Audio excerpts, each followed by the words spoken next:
व्याख्यामुद्रां करसरसिजैः पुस्तकं शङ्खचक्रे विप्रभिन्नस्फटिकरुचिरे पुण्डरीके निषण्णः अम्लानश्रीरमृतविशदैरंशविप्लावयन् मामाविर्भूयादनगमहिमा मानसे वागधीशः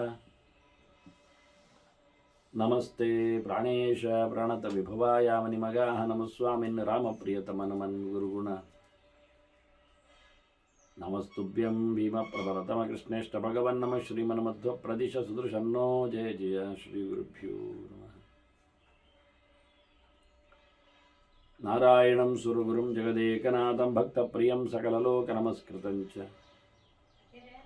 त्रैगुण्यवर्जितमजं विभुमाद्यमीशं वन्दे भवग्रम् अमरासुरसिद्धवन्द्यं नारायणं नमस्कृत्य नरं चैव नरोत्तमं देवीं सरस्वतीं व्यासं ततो जयमुदीरये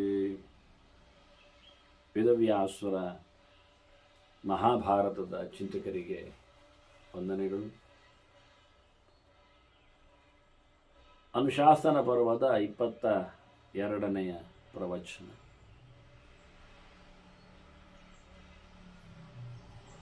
ಧರ್ಮರಾಜನ ಪ್ರಶ್ನೆ ಭೀಷ್ಮರಲ್ಲಿ, ನೀವು ಯಾರ ಬಗ್ಗೆ ಗೌರವದ ಅಭಿಮಾನದ ಹಿನ್ನೆಲೆಯಲ್ಲಿ ಇರುತ್ತೀರಿ ಅಂತ ಕೇಳಿದಾಗ, ನಾನು ಬ್ರಾಹ್ಮಣರ ಬೆನ್ನ ಹಿಂದೆ ಅಂತ ಬಹಳ ದೊಡ್ಡ ಮಟ್ಟಿನಲ್ಲಿ ಭೀಷ್ಮರು ಚಿಂತನೆಯನ್ನು ಜ್ಞಾನಿಗಳ ಪರವಾಗಿ ಹೇಳಿದರು. ಅದಕ್ಕೆ ಅನೇಕ ಪ್ರಕಾರದ ಬೆಂಬಲದ ಮಾತುಗಳನ್ನೆಲ್ಲ ಕೊಟ್ಟರು. ಅವರು ಮುಂದುವರಿಸಿ ಹೇಳ್ತಾರೆ, ನೋಡಯ್ಯ, ಬಹಳ ಕಷ್ಟದಿಂದ ಬರತಕ್ಕಂತಹ ಜನ್ಮ ಅದು ಅಂತ ಬಹಳ ಹಿಂದೆ ತಿಳಿಸಿಕೊಟ್ಟವರವರು. ಭದ್ರಂತು ಜನ್ಮ ಸಂಪ್ರಾಪ್ಯ ಭೂಯೋ ಬ್ರಾಹ್ಮಣಕೋ ಭವೇತ್. ಒಂದು ಸಣ್ಣ ಮಟ್ಟಿನಲ್ಲಿ ಆದರೂ ಒಬ್ಬ ಬ್ರಾಹ್ಮಣನಾಗಬೇಕು ಅಂತಾರ. ನೋಡಿ, ಭೀಷ್ಮ ಅಲ್ಪ ಬ್ರಾಹ್ಮಣನಾದ್ರು ಮತ್ತೆ ಜನ್ಮ ಪಡೆಯುವುದಾದರೆ ಅದನ್ನು ಪಡಿಬೇಕು. ಬಂಧು ಮಧ್ಯೆ ಕುಲೇ ಜಾತಃ ಸುದುರಾಪಂ ಅವಾಪುನ್ಯಾತ್. ಸುಲಭ ಇಲ್ಲ, ಬಹಳ ಕಷ್ಟವಾದದ್ದು, ತುಂಬ ಸಾಧನೆಯಿಂದ ಬರುವಂಥದ್ದು. ಕಳೆದ ಬಾರಿ ಕತೆ ಹೇಳುವಾಗ ಅದರ ಬಗ್ಗೆ ಚಿಂತನೆಯನ್ನು ಕೊಟ್ಟರು. ಎಷ್ಟೆಷ್ಟರ ಪಾಲಿನಲ್ಲಿ ಮೊದಲಾಗುವ ಗತೆ ಮತ್ತೆ ಆಗುವ ಬಗೆ, ಎಷ್ಟು ತಪಸ್ಸು ಮಾಡಿದರೂ ಅವನಿಗೆ ಹೇಗೆ ಬ್ರಾಹ್ಮಣನಾಗಲಿಕ್ಕೆ ಆಗಲಿಲ್ಲವೋ ಅದನ್ನೆಲ್ಲ ಕಥೆಯನ್ನು ಉಲ್ಲೇಖ ಮಾಡಿದರು. ಹಾಗಾಗಿ ಭೀಷ್ಮರು ಹೇಳುತ್ತಾರೆ, ಒಳ್ಳೆ ವಂಶದಲ್ಲಿ ಬರುವ ಒಬ್ಬ ಸಣ್ಣ ಮಟ್ಟಿನ ಜ್ಞಾನಿಯಾಗುವವ, ವೇದ ಓದುವವ ಆಗಿಬಿಟ್ರೆ ಏನು ದೊಡ್ಡ ಸಂಗತಿ. ನಾನು ಧನ್ಯ ಅಂತ ಅನಿಸಿಕೊಳ್ಳುತ್ತೇನೆ ಹಾಗೆ ಬರಲಿಕ್ಕೆ ಅಂತಾನೆ. ಧನ್ಯಸ್ಯಾಂ ಯದ್ಯಾಂ ಭೂಯಃ ಸೌಮ್ಯ ಬ್ರಾಹ್ಮಣಕೋಪಿವ. ನಾನೊಬ್ಬ ಚಂದವಾಗಿ ಮೃದುವಾದ ಸುಲಭವಾದ ಅಂದರೆ ಸೌಮ್ಯ ಬ್ರಾಹ್ಮಣ ಅಂತ, ಇದು ಭಾರಿ ಚಂದವಾದಂಥ ಭೀಷ್ಮರ ಪ್ರಯೋಗ. ಮತ್ತು ಕೋಪಿಷ್ಟ ಬ್ರಾಹ್ಮಣ ಅಂತ ಇರ್ತಾನೆ ಅಂತ ಗೊತ್ತುಂಟವರಿಗೆ. ಬ್ರಾಹ್ಮಣನಿಗೆ ಪಕ್ಕ ಕೋಪ ಬರುವುದು ಅಂದರೆ ಅಸಮಾಧಾನ. ಬ್ರಾಹ್ಮಣನಾಗಿ ಅಸಮಾಧಾನವನಿಗೆ, ಯಾಕೆಂದರೆ ಕಲಿತಿರ್ತಾನೆ, ಅದಕ್ಕಾಗಿ ಬಹಳಷ್ಟು ಪರದಾಡಿರ್ತಾನೆ, ಬಹಳಷ್ಟು ಕಳ್ಕೊಂಡಿರ್ತಾನೆ. ಸಹಜವಾದದೇ ವೈರಾಗ್ಯವು ತ್ಯಾಗವು ಎಲ್ಲ ಇದ್ದಿರ್ತದೆ. ಇಂಥ ನೆಲೆಯಲ್ಲಿದ್ದಾಗ, ಅತ್ಯಧಿಕವಾದಂತಹ ಜ್ಞಾನದ ನೆಲೆಯಲ್ಲಿ ನಿಂತಾಗ ಜನ ಅದನ್ನು ಗಮನಿಸದೇ ಇರುವಾಗ, ನಿಜವಾಗಿ ಜನ ಗಮನಿಸುವುದಿಲ್ಲ. ಯಾಕೆಂದರೆ ಜನ ಜ್ಞಾನಿ ಅಲ್ಲಲ್ಲ. ವಿದ್ವಾನೇವ ವಿಜಾನಾತಿ ವಿದ್ವಜ್ಜನ ಪರಿಶ್ರಮಂತ ಕ್ರಮ. ಯಾರಿಗೆ ವಿದ್ವತ್ತೆಯ ಬೆಲೆ ಗೊತ್ತಿರುವುದು ಕೇಳಿದರೆ, ಯಾರಿಗೆ ವಿದ್ವತ್ ಆಗಿದೆ ಅವನಿಗೆ ಮಾತ್ರ ಅಲ್ವಾ. ಓದಿದವನಿಗೆ ಗೊತ್ತು ಓದಿದ್ದು ಏನು ಅಂತ. ಈಗ ಕಂಪ್ಯೂಟರ್ ನನಗೆ ಗೊತ್ತುಂಟು ಅಂತ ಹೇಳಿದರೆ, ಸಾಮಾನ್ಯ ಜನಕ್ಕೆ ಕಂಪ್ಯೂಟರ್ ಗೊತ್ತುಂಟು, ಅವರಿಗೆ ಕಂಪ್ಯೂಟರ್ ಗೊತ್ತುಂಟಂತೆ ಅಷ್ಟೇ ಗೊತ್ತಿರುವುದು. ಕಂಪ್ಯೂಟರ್ನ ಬಗ್ಗೆ ಗೊತ್ತಿರುವವನಿಗೆ ಇವರಿಗೆ ಗೊತ್ತಿರುವ ಕಂಪ್ಯೂಟರ್ನ ಬಗ್ಗೆ ನಾಲೆಜ್ ಅಂದಾಗ ಏನೆಲ್ಲ ಅಂತ ಪರಿಚಯಿಸ್ತಾನೆ.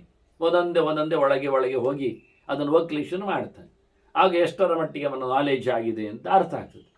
ಇಲ್ಲ ಆದರೆ ಇಷ್ಟೇ, ನಮಗೆ ನೆಲದಡಿಯಲ್ಲಿ ನೀರುಂಟು ಅಂತ ಗೊತ್ತುಂಟು ಅಂತ ಹೇಳಿಬಿಟ್ರೆ ಮುಗೀತಾ.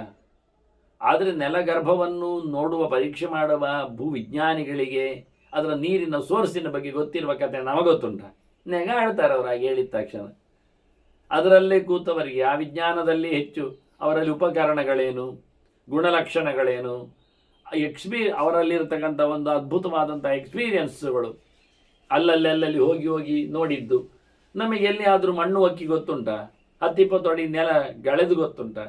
ಯಾವ ಮಣ್ಣಿನಲ್ಲಿ, ಯಾವ ಕಂಟೈನ್ಸ್ನಲ್ಲಿ, ಯಾವ ಬಗೆಯಲ್ಲಿ ನೀರಿನ ಪಸೆ ಇಲ್ಲ ಅಂತ ಎಂಥದ್ದು ಗೊತ್ತಿಲ್ಲ. ನೆಗಾಡ್ತೇವೆ ಹೇಳಿದ ತಕ್ಷಣ. ನನಗೆ ಗೊತ್ತುಂಟು ನೀರು ಉಂಟು ಅಲ್ಲಿ ನೆಲದಡಿಯಲ್ಲಿ ಅಂತ ಕರ್ಮ.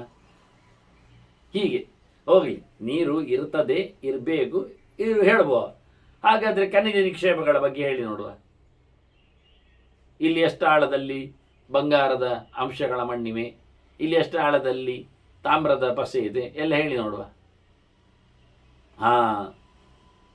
ಅಂತ ಖನಿಜ ವಿಜ್ಞಾನಿಗಳು, ಮಣ್ಣಿನ ಕಂಟೆಂಟ್ಸ್ಗಳ ಬಗ್ಗೆ ಎಚ್ಚರವುಳ್ಳವರೆಲ್ಲ ಅದರ ಬಗ್ಗೆ ಹೇಳ್ತಾರೆ. ಹಾಗಾಗಿ ಸುಲಭವಾಗಿಲ್ಲ. ತಿಳಿದವನನ್ನು ತಿಳಿದಿದ್ದಾನೆ ಅಂತ ತಿಳ್ಕೊಳ್ಳಿಕ್ಕೆ ತಿಳಿಯದವನಿಗೆ ಪಕ್ಕ ಆಗುವುದಿಲ್ಲ ಎನ್ನುವುದು ಅತ್ಯಂತ ಪ್ರಶಸ್ತವಾದ ಒಂದು ತಿಳುವಳಿಕೆ. ಅದು ಗೊತ್ತಿರಬೇಕು. ಇದು ಗೊತ್ತಾಗೋದಿಲ್ಲ ಆದರೆ ನಿಮಗೆ ಗೊತ್ತಿಲ್ಲ ಎನ್ನುವುದು ಗೊತ್ತಾಯ್ತು, ಅಲ್ಲಿ ಮುಗಿದೋಯ್ತು. ಯಾಕೆ ನಾನು ಹೇಳಿದ್ದಲ್ಲ, ತಿಳುವಳಿಕೆಯನ್ನು ಪಡೆಯುವಂಥದ್ದು ಸುಲಭ ಇಲ್ಲ ಅಂತ. ಹಾಗಾದರೆ ಇನ್ನೊಂದು ದೃಷ್ಟಾಂತದಲ್ಲಿ ಅದು ಉಲ್ಲೇಖ ಮಾಡಿಕೊಂಡು ತೋರಿಸ್ತಾರೆ ಉತ್ತರಾರ್ಧದಲ್ಲಿ. ಜ್ಞಾನಿಗಳ ಎತ್ತರವನ್ನು ಬಿತ್ತರಿಸುವ ಮಗದೊಂದು ಮುಖ, ನಹಿ ವಂದ್ಯಾ ವಿಜಾನಾತಿ ಗುರುವೀಂ ಪ್ರಸವ ವೇದನಾಂ ಅಂತ. ಹೆಣ್ಣಿಗೆ ಒಂದು ದೊಡ್ಡದಾಗಿರತಕ್ಕಂತಹ ಸಾಮರ್ಥ್ಯ ಮತ್ತೊಂದು ಅನುಭವ ಇದೆ. ಏನು? ಹೆರುವುದು ಅಷ್ಟೇ. ಹೆಣ್ಣು ಅಂದರೆ ಎತ್ತವ್ವೆ ಅಂತ ಅರ್ಥ, ಹೆರುವಳು ಅಂತ ಅರ್ಥ, ಮಕ್ಕಳನ್ನು ಪಡೆಯುವಳು ಅಂತ ಅರ್ಥ. ಹಾಗಾದರೆ ಮಕ್ಕಳನ್ನು ಪಡೆದವಳಿಗೆ ಇರತಕ್ಕಂಥ ಏನೊಂದು ಎಕ್ಸ್ಪೀರಿಯನ್ಸ್ ಇದೆ, ಮಗುವಿಗೆ ಜನ್ಮ ಕೊಟ್ಟಿರತಕ್ಕಂಥ ಅವಳ ಒಂದಷ್ಟು ತಿಂಗಳ ಏನೊಂದು ಪರಿಶ್ರಮ ಇದೆ, ಅಥವಾ ಒಂದು ಸರ್ಕಸ್ ಇಟ್ಟುಕೊಳ್ಳಿ, ಏನಿರ್ತದೆ ಅಂದರೆ ಮೂಮೆಂಟ್ಸ್, ಆ್ಯಕ್ಷನ್ಸ್. ಅದನ್ನು ನೀವು ಯೋಗ ಅಂತ ಕರೀರಿ, ನಾನಾಗಿ ಹೇಳಿದಾಗೆ ಸರ್ಕಸ್ ಅಂತ ಹೇಳಿ, ಅಥವಾ ವ್ಯಾಯಾಮ ಅಂತ ತಿಳಿಯಿರಿ, ಅಥವಾ ಪರಿಶ್ರಮ ಅಂತ ಹೇಳಿ, ಅಥವಾ ದೈಹಿಕವಾದ ಜಿಮ್ ಅಂತಿದ್ದೇನೆ ಬೇಕಾದ್ರೆ ಹೇಳಿಕೊಳ್ಳಿ. ಅಂತ ಒಟ್ಟಾರೆ ಅದು ಬಂಜೆಗೆ ಉಂಟಾ? ಬಂಜೆ ಅಂದರೆ ಗರ್ಭ ಚೆನ್ನಾಗಿಲ್ಲದವಳು, ಹಡೆಯದವಳು ಎರಡು ಸಹ ಹಡೆಯದಿರಲಿಲ್ಲ ಅವಳು, ಅಂಥವಳಿಗೆ ಹೇಗೆ ಗೊತ್ತಾಗ್ತದೆ? ಹೆಣ್ಣಿನ ಹೆರುವ ಕತೆ ಅವಳಿಗೆ ನಾವು ಹೇಗೆ ಪರಿಚಯಿಸುವುದು? ಹೇಗೆ ಅದನ್ನು ಅವಳು ಅರ್ಥ ಮಾಡಿಕೊಂಡಾಳು? ಅದು ಹಾಗಲ್ಲ, ಅದು ಹೀಗಲ್ಲ. ಗರ್ಭದ ವೃದ್ಧಿಯ ಬಗ್ಗೆಯೇ ಗೊತ್ತಿಲ್ಲ, ವಾರಕ್ಕೆ ಅದು ಆಗತಕ್ಕಂಥ ಮೂಮೆಂಟ್ಸ್ಗಳದ್ರ ಬಗ್ಗೆಯೇ ಗೊತ್ತಿಲ್ಲದವಳು ಹೀಗೆ ಅಂತ ಹೇಳಿಕೊಂಡು ಹೋದ್ರೆ ಏನಾಗ್ತದೆ? ಅವಳು ಸ್ವಯಂ ಹೆಣ್ಣಾಗಿದ್ದುಕೊಂಡು ಹೇಳಿದ್ದಿಷ್ಟು. ಅದೇ ಗಂಡಿಗಾಗೋ ಹೇಳಿಬಿಡಿ ಅದನ್ನು. ಗಂಡಿಗೇನು ಗೊತ್ತು ಹೆಣ್ಣಿನ ಹೆರುವ ಕತೆ ಅಂತ ಹೇಳಿದರೆ? ಮಾತಾಡುವಾಗೇ ಇಲ್ಲ, ಯೋಗ್ಯತೆ ಇಲ್ಲ. ಇವಳು ಯೋಗ್ಯತೆ ಸತಿ ಅಂತ ಹೆಣ್ಣಾಗಿದ್ದಾಳೆ, ಬಟ್ ಹೇರ್ಲಿಕ್ಕೆ ಆಗ್ತಾ ಇಲ್ಲ ಎನ್ನುವುದೊಂದು ಮೈನಸ್. ಪ್ಲಸ್ ಮತ್ತು ಮೈನಸ್ ಎರಡುಂಟು ಅವಳಲ್ಲಿ. ಹೆಣ್ಣು ಎನ್ನುವುದೊಂದು ಪ್ಲಸ್, ಆದರೂ ಅವಳಲ್ಲಿ ಹೆಣ್ಣುತನಕ್ಕೆ ಬೇಕಾಗಿರತಕ್ಕ ಅಭಿವ್ಯಕ್ತಿ ಬೇಕಾಗಿರ್ತಕ್ಕಂಥ ಗರ್ಭ ಅದರಲ್ಲಿ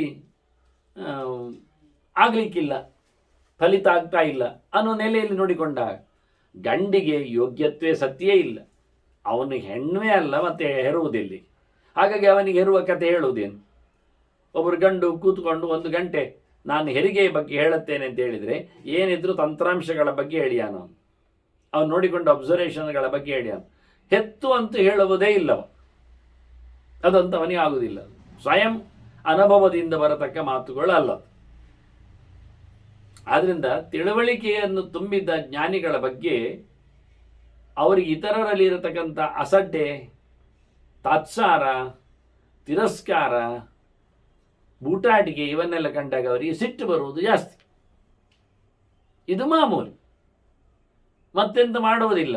ಯಾಕೆ? ತಿಳಿದಿದ್ದಾರಲ್ಲ ಅದಕ್ಕೆ. ನಮ್ಮ ಗಮ್ಮತ್ತು ಕೇಳಿದರೆ ಶೇಷಂಕೋಪೇನ ಪೂರೈತು ಅಂತ, ಉಳಿದದ್ದೆಲ್ಲ ಸಿಟ್ಟಿನಲ್ಲಿ ಮುಗಿಸ್ಲಿಕ್ಕೆ ಅಂತ ಅಷ್ಟೆ. ಅವರು ತಿಳಿಕೊಂಡದ್ರಿಂದ ಅಪಾಯ ಏನು ಮಾಡುವುದಿಲ್ಲ, ಹಾನಿ ನಡೆಸುವುದಿಲ್ಲ, ಹಿಂಸಾ ಪ್ರವೃತ್ತಿಯಲ್ಲಿ ಇಳಿಯುವುದಿಲ್ಲ. ಎಂತಹ ಗರ್ವ ಬಂದರೂ ಪುಸ್ತಕವನ್ನೇನು ಬಿಸಾಡಲಿಕ್ಕೆ ಹೋಗುವುದಿಲ್ಲ ಇನ್ನೊಬ್ಬರ ಮೇಲೆ. ಯಾಕೆಂದ್ರೆ ಅವರಿಗೆ ಅದು ಅಕ್ಷರ ಕೊಟ್ಟ ಸೊತ್ತು ಅದು. ಹಾಗಾದರೆ ಏನಾಯಿತು? ಅವರು ಅಷ್ಟು ಅದ್ಭುತ ಅಂದರೆ ಆ ಕೋಪವೇ ಅವರ ದೊಡ್ಡ ಅಸ್ತ್ರ. ಅದಕ್ಕೆ ಹೇಳ್ತಾನೆ ನಾನು ಸೌಮ್ಯ ಬ್ರಾಹ್ಮಣನಾಗಬೇಕು ಅಂತ. ನೋಡಿ, ಅದನ್ನು ಓದಿಕೊಂಡು ನೋಡ್ತಾನೆ. ನಾನು ತಿಳಿದವನು ಇನ್ನೊಮ್ಮೆ ಹುಟ್ಟುವಾಗ ಆಗಬೇಕು. ಭೀಷ್ಮರು ಹೇಳುದು ನಾನು ಬ್ರಾಹ್ಮಣನಾಗಬೇಕು ಅಂತ ಇದ್ದಾರೆ ಭೀಷ್ಮರು. ಈಗ ಅವರು ಕ್ಷತ್ರಿಯರಾಗಿ ಬಂದಿದ್ದಾರೆ. ದೇವಯೋನಿಯಲ್ಲಿ ಸಂಜಾತರಾದರೂ ಶಂತನು ರಾಜನಿಗೆ ಕ್ಷತ್ರಿಯನಲ್ಲಿ ಹುಟ್ಟಿದ್ದಲ್ಲ ಅವರು. ಇಲ್ಲಿ ಅವನು ವರುಣನೇ ಆಗಿದ್ರು.